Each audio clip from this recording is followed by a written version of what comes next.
Hi guys, Brian here. Welcome back to 40 Feet of Fame, stories from Hollywood's most famous sidewalk. We are on the north side of Hollywood Boulevard. We are going to finish off this block here outside right now, as you can see outside the Fonda Theater, having left off with, gosh golly here. Oh, Bill Layden. So we're going to continue on here. There's only a few more to go here. Building-wise, by the way, the Fox Theater, it was a Fox. It was the last video explained a lot of that. Also, there was for a while, there was a Army recruiting station here. There was a gun shop on the corner, things like that. This building here used to be at the corner here, this was a Studebaker dealership. So we're going to be continuing along here, picking up with Don Cornell, as a matter of fact. So, well, here we go. So, in front of the Fonda Theater to Don Cornell. Now, Don Cornell was born in New York. He's a singer. His name was Luigi Francisco Collaro.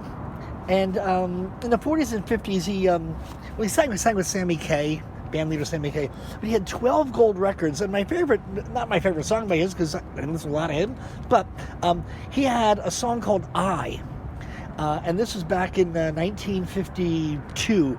It made it to number 7 on the Billboard top charts.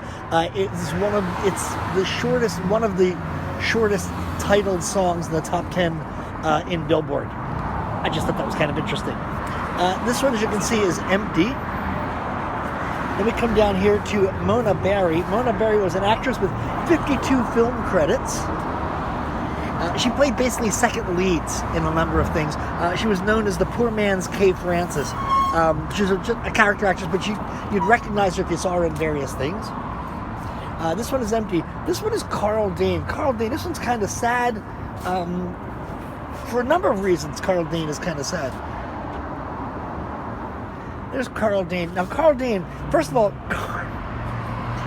Karl Dane. Karl Dane's name when he was born was Rasmus Karl Therkelson. So, and he was Danish, so naturally he changed it to Karl Dane. He was known as the Great Dane. His final name was Gottlieb. He changed his name to Dane because of the war, and the German people didn't like that kind of a thing. So he changed his name. Now, if you read anything like, what do you call it? Hollywood Babylon by Kenneth Anger, that piece of crap. You'll read things like Karl Dane's, this is one of the stories, Karl Dane's career was ruined by talkies because of his accent. No, it wasn't. His accent was fine. Didn't have any problem with that at all. In fact, he was working his ass off, but he also had a lot of doubts about himself. He had a lot of issues. He had 3 nervous breakdowns, for God's sake. And his last one was in 1930. And in Hollywood Babylon, he talked about he owned a hot dog stand outside of MGM where he was a star at one time. It was true that he was an investor in a hot dog stand. It was not outside of MGM, however, but part of that is true. So there is that.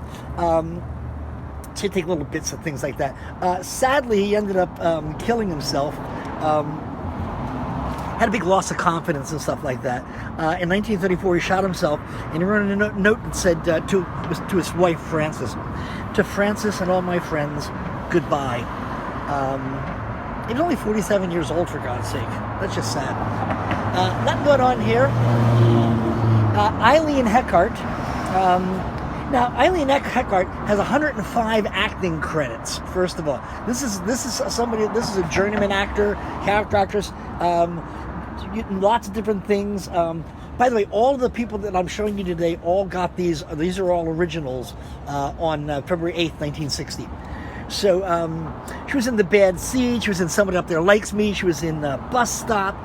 She played Aunt Flo in Mary Tyler Moore and The Lou Grant Show. So she was, did a lot of film and television. Next one is empty. And then we've got Nazimova, or Nazimova, depending on your point of view. I've heard people pronounce it both ways. I say Nazimova. Anyway, she was born in Yalta in Crimea, the Crimea. She was, well, first of all, you can read about her different things having to do with Valentino and stuff like that, but she was credited with coining the phrase "sewing circle."